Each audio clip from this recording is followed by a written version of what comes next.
Maverick wrote a how-to. Now, I'm pretty sure we have 4 children. I never hear from some of the teachers, but I hear from his teacher over the weekend. So listen, there are kids that make you look like good parents, and those are kids that turn you into good parents. So Maverick is amazing. He tells me that genius comes at a cost. Those are his words. But he wrote a how-to, and I think that the teachers were looking a little bit more, they're looking more for like how to tie your shoes, or how to brush your teeth, or how to, cook dinner with mom. I don't know what they're looking for, but he wrote a book called How to Fall in Love. So, it's a lot of stick figures going on. I think that the whole point of this was to illustrate 0 color, so black and white. I don't know, there's a metaphor there. Page 1, introduction. Here we go. I'm going to teach you how to fall in love. Here we go, next page. First, find a girl. This is the best part. He's named her, like Penelope. Okay, here we go. He said, this is you. He doesn't say Mav or me. He says you and then Penelope. Not sure Penelope's mom would appreciate her being shared with you, but okay, here we go. Next page, next step, next. Try to impress her. Okay, Mav, that's good. Okay, give it up for Mav, yeah. Okay, next one. Then make a date. Find a restaurant. Almost on the spelling, almost, but I can read it. That's good. I love that this picture, I think he's holding like a wad of money. That's so great. That's great. You get those eggs. Okay. Next page. It says you and then girl, and there's a lot coming out of their head. So maybe this is thoughts. I don't know. Ask her some questions. If you don't like the answer, then don't do it. Okay. Conclusion. Okay, now you know how to fall in love. And it says, I think we have an image. Do we have an image? Did we get an image of this? Okay, so you can see. Oh, there we go. You, Penelope. Wow. First, find a girl like Penelope. Can you stretch your hands towards Penelope? This poor girl.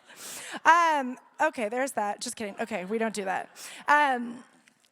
Okay, so I definitely am not an expert. I'm not a love doctor. But today, my job, my opportunity, and my privilege is to point you to the one who exemplifies perfect love. And whether you have never said yes to the love of Jesus, or you have been a believer your entire life, I think that there is something that is transformable in all of our relationships when we exemplify or we look to model the love of Jesus. Now, context and background, there's a lot going on in this book, and it was written by Solomon, who was the 3rd king of Israel. And early Jewish rabbis, they taught that this was a picture of God's love for Israel, but then early Christians taught that this book was a picture of God's love for the church. And I love that so much, because out of this book we can, and Chad's going to talk about it over the next few weeks, but there is so much wisdom that we can apply to our relationships. There's so much wisdom that we can apply to our lives, and in context of loving ourselves. There's so much wisdom that we can apply in our relationship with Jesus, and being able to do our first job as a believer, and that's receive his love. And but I just think that there's so much beauty in this book. A lot of people see this book as a drama, and if you didn't know, there's 3 characters. There's Solomon, there is I love that there's a lot of theologians that use the adjective simple. I don't think this guy would appreciate it. There's a simple country shepherd. And then there's a young maiden, the Shulamite woman. And there's this dance. And I love that we hear mostly from her, okay? Woo! She speaks 2 times more than the other voices in this Bible, in this book of the Bible. But there's a lot of snapshots. It's not a rom-com. It's not in chronological order. And we're going to dive into chapter 1, verse 1. And you can do we have that on the screen? Basically, it starts and it says that this is the Song of Songs. This is the Song of Solomon. And she says, she jumps in, cannonball, right off the gate. She goes, let him kiss me with the kisses of his mouth. Woo! Okay, here we go. All the married people said amen. But I just think that the first thing that we need to look to apply and to recognize out of this book and in our relationships is that love is better done than said. Okay, yeah, okay, got a little quiet. Okay. Now, I recognize that there are a lot of people in different seasons of relationships here. So, wave at me if you're single, Okay, yep, okay. Oh, wow. Okay. But wave at me if you're like, I am so proud to be single. I'm loving my single. This is just like, you know what? Yes. Okay. So no one can get into your heart. Just kidding. No. No, but, maybe you're here and you're like, I'm single and searching. Anyone? Okay, yep, look around. Okay, that's fine. Any engaged people here? Do we have anyone engaged? Okay, oh yeah, we're cheering. Okay, yeah, maybe, I don't know, it's dark. Anyone married here? Okay, happily married? That was terrifying. Wow. And you know what? Anyone here have adult children? Adult. Oh, amazing. Okay, over here, back here. Anyone? I just think that there are just so many represented relationships here. So whatever walk that you're in, wherever you're at, I think that we first need to recognize that God's design for us is to be in relationship. Why? Because he first wants to be in relationship with us. And whether your Google how-to looks a lot of like how to find love or how to look for the right kind of love, or whether you're searching for answers in relationship, I think that there is a reality that we are all learning and watching and finding out our answers somewhere. So maybe that's a book, maybe that's a post. Maybe you take things really literally. I just feel like I'm in more conversations than ever where people are like making really strong statements. And I was like, oh, I saw that post too. I'm like, that's one opinion. Why don't you research 6 and formulate your own? Okay, tangent, here we go. But I just want to say off the bat, every relationship is different. And we are a collection of broken people who are in need of a Savior.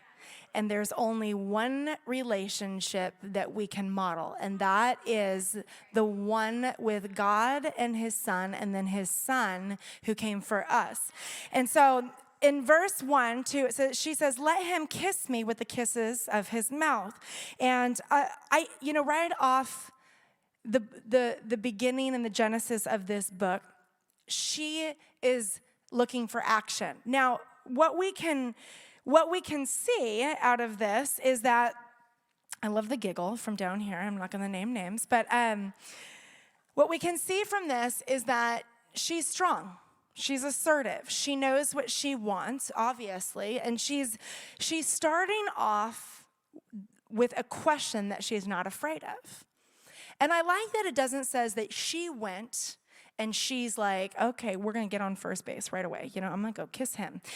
She's like, I am asking him to want me. And I thought that was a unique way. Now, remember, this is all out of order. Is that there is an innate desire within all of us to be desired, to be loved, to be wanted. And I don't know your story. I don't know what broken parts of your heart that you are surrendering to God within this service today. I don't know your circumstance or what you've walked through. But what I do know is that there is a God that is desperately in love with you. And so much so that he has done love in action over and over and over again. And, I have a little bit of a confession. I love to do things myself, and I don't like people to do them for me. And so, if I ask my children, my spouse, anyone, whatever that is, if I ask anyone for help, I have about 60 seconds before I, do it myself. So, if I say, babe, do you mind moving the couch over here? And he goes, yeah, just 1 minute. I count to 60 seconds in my head. And at 62, I'm going to move that couch myself. But I think that there is a lot of truth from this statement that she's like, I want you to embrace me. Will you? Can you please? I am vulnerable. Yes, she's strong, but I'm vulnerable enough to say, God, I need you to embrace me just as I am. I need you to shower me with love. I don't feel qualified right now. I don't feel able for the task that's hand. I don't know how to raise my children or lead my home. I don't know how to approach this job that you've put me in. But what I need right now is I need the love from heaven to embrace my soul.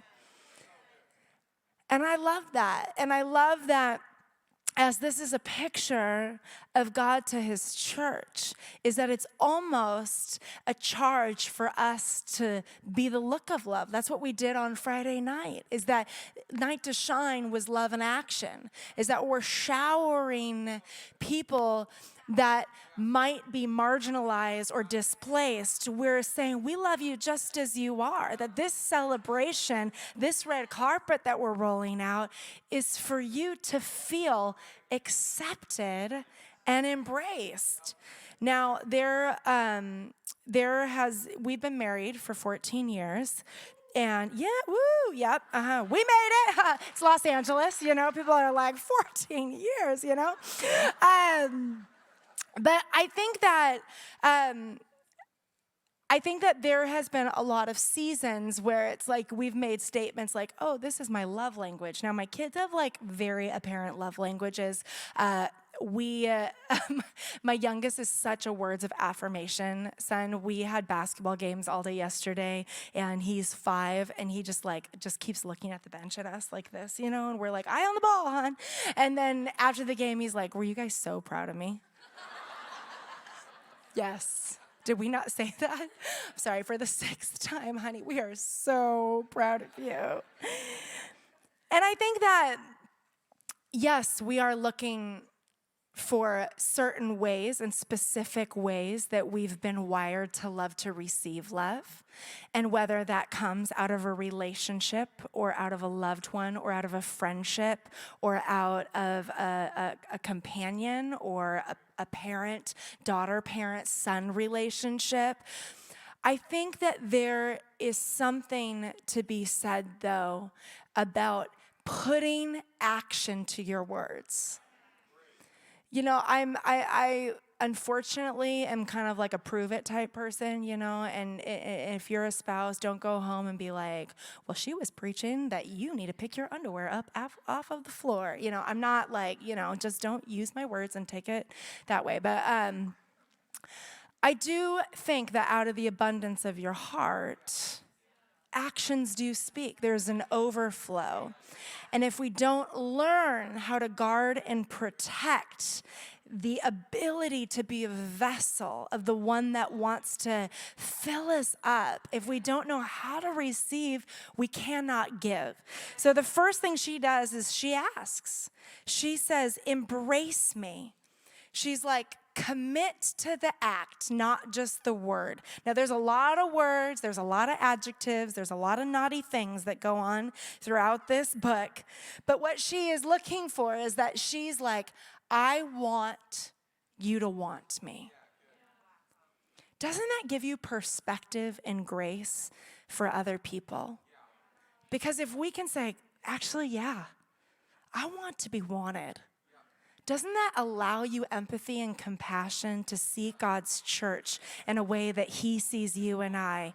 And you're like, I don't know what they walked through today. I don't know how awkward and stressed and insecure they're going to present themselves. I'm going to make them feel wanted, desired. I'm going to embrace them. I am going to love them with the love of God. Verse 2, it goes on in the second part of the verse. It says, for your love is more delightful than wine. In some translations, she says, better than wine. So now we see that there is a deep infatuation with her man. But there's also an ability for her to have the perception and the perspective of how good he is. And can I just tell you this?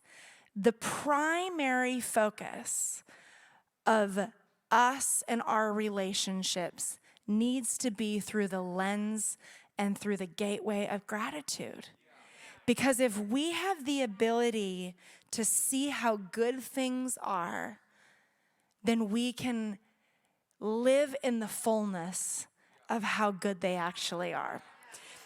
Life gets good when you see the good. It really does.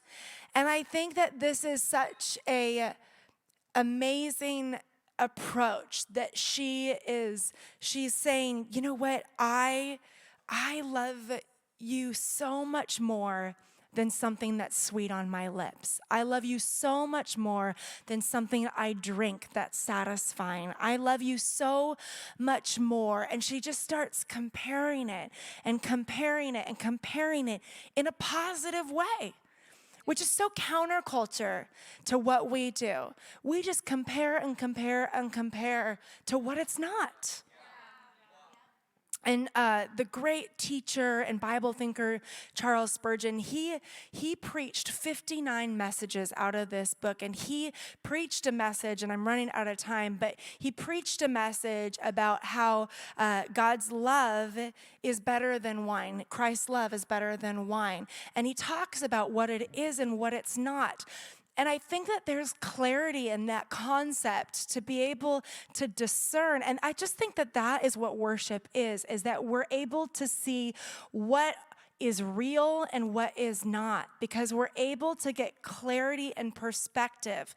Now, my eyes are going bad. I have to squint at that clock to see how many minutes I have left. And I can't be trusted to drive at night sometimes. And so, yeah, but there's that. But I think that sometimes vision is a unique thing. And with age, with circumstance, with life, the quality of it goes, unfortunately. And I think that vision is something that we have to exercise, just like young love. This young couple and this young Shulamite woman is saying, you know, it is sweeter, it's better, it's more satisfying than wine on my mouth. My infatuation with you is so good. I think sometimes we compare our relationships to others that are in a different place in their path and their journey. If Chad and I, within 14 years, we start comparing ourselves to someone brand new love, I'm like, we were there before. That love is blind, you know?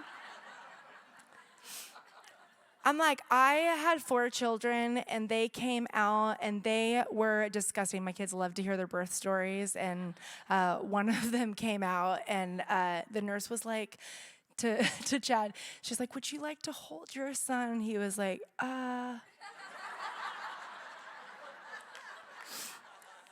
I was like, honey, we loved you, but daddy just wanted to love you after you had a bath. But I think sometimes that embracing the messy and seeing things in the beauty and the good that was within them can be a challenge for us. Yes, we know that comparison is the thief of joy. And yes, we know that comparison is such a limitation to us flourishing within our friendships. Yes, we know that comparison can be the robber of our creativity that God wants to give us. Yes, we know all these things, and yet we still do. Yet we still look.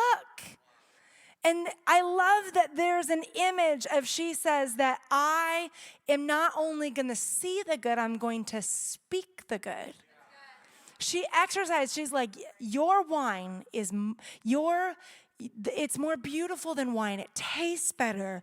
I just think that all of us need to practice applying the ability of comparing to the good and making that a beautiful gratitude practice in our relationships. The third thing she starts doing, and I think this is a little bit relatable, is that she starts letting her feelings take control. Now, in verse 4 through 7, do we have that? I'm going to turn here because I need glasses, that's why.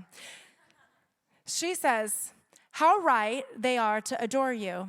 Dark am I, yet lovely. So we kind of just go on a little rabbit trail with her. She goes, dark am I, yet lovely, daughters of Jerusalem, dark like the tents of Kedar, like the tent curtains of Solomon. Do not stare at me because I am dark. So now she's starting getting in her head. Because I'm darkened by the sun. My mother's sons were angry with me and made me take care of the vineyard. So she's like, I had to work and I had too much sun exposure and now I'm kind of doubting myself a little bit. My own vineyard I had to neglect. Tell me, can you tell me? Can you tell me and make me feel secure? Can your words once again affirm what I already know, but I've doubted myself. I've gotten in my feelings. I've gotten in my head. You whom I love, where you graze your flock and where you rest your sheep at midday, why should I be like a veiled woman beside the flocks of your friends? Doesn't that sound a little familiar? I think that our imperfections can be on full display when we start really doubting ourselves. Can I just tell you that you are imperfect, but you are worthy of love? Maybe that sounds simple to you today, but if you came to hear anything today, it's this: you are worthy of love. That's it. Listen, if you're like, you do not know my flaws. You don't know my garbage. You don't know my sin cycles. You don't know my past. No, I don't, but God does. And we are all imperfect people that is loved by a perfect love. And there's only one perfect love. And that perfect love casts out fear.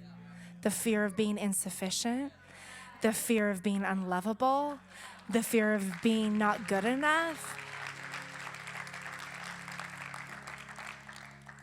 Self-doubt is a funny thing. And I think that there is such a message when she's like, look at me, don't look at me. Look at me, don't look at me. I'm like, what a torment for that beautiful girl to feel like, I want love. I don't know if I'm worthy of love. I want love. I don't know if I'm worthy of love. And there's this dance that's toying with the purpose that's on her life. And since the Old Testament, there has been theme throughout the books that there is purpose within each and every one of us. And there's nothing like doubt that will kill our dreams.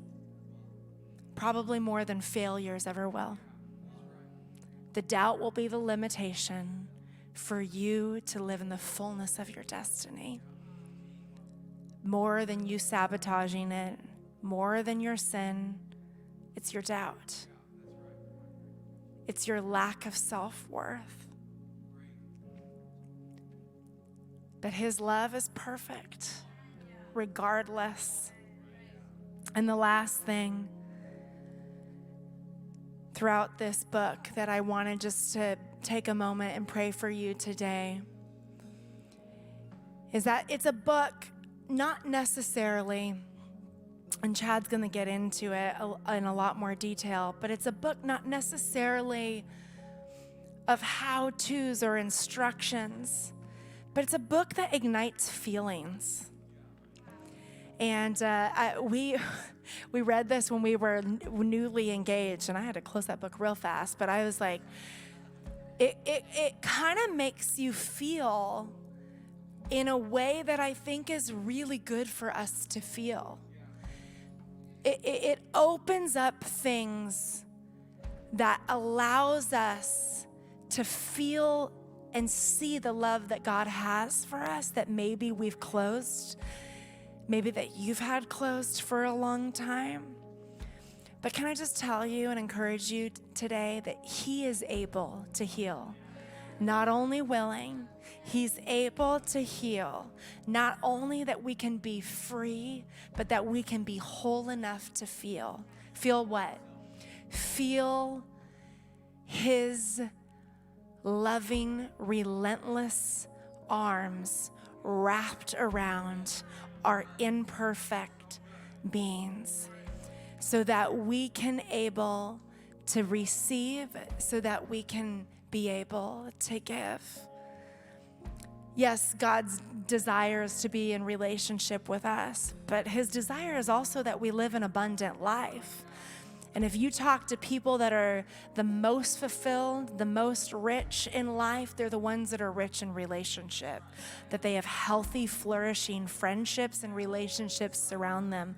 You meet some of the most broken, messed up people, and they're those that are walking through brokenness in their relationships. And maybe that's you.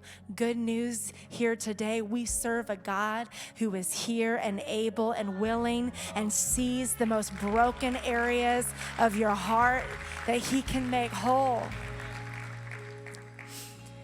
And in closing, we see the word love in the Bible the first time in the Old Testament in Genesis 22:2. It says, then he said, take now your son, your only son, Isaac. God speaking to Abraham, whom you love, and go to the land of Moriah and offer him there as a burnt sacrifice on the one of the mountains of which I shall tell you. In the New Testament, we see love in a different form of sacrifice when God sends his son to die on the cross, to show the act of sacrificial love for you and I. And so, yes, maybe we have seen sacrificial love. If you're a mother, if you've watched your mother, you've seen sacrificial love. And yet we still choose to close those areas of our heart. Why? Hurt, trauma, pain, uncomfortable, unfamiliarity, fear of not having control, guilt. I don't know. But what I do know is that these feelings that we are going to read about over the next few weeks require us to open our heart to receive. And I just think that we should start off this series on week 1 and allow God to heal the areas where he can only heal. So I'm just going to ask you, invite you to stand to your feet, and we're just going to take a moment. I'm going to pray for you. It requires faith. So I'm just going to invite you, just if you feel comfortable, you can lift your hands to heaven or put your hands out in front of you. I just want to invite God to come and to heal the areas where maybe we have apathy, maybe we have hardness, maybe we have blockages, maybe we have barriers of protection, maybe you're here and you're like, you don't even understand. I do not want love. I know what that looks like, and I want none of that because that was violated for you. God, you see every heart that's represented.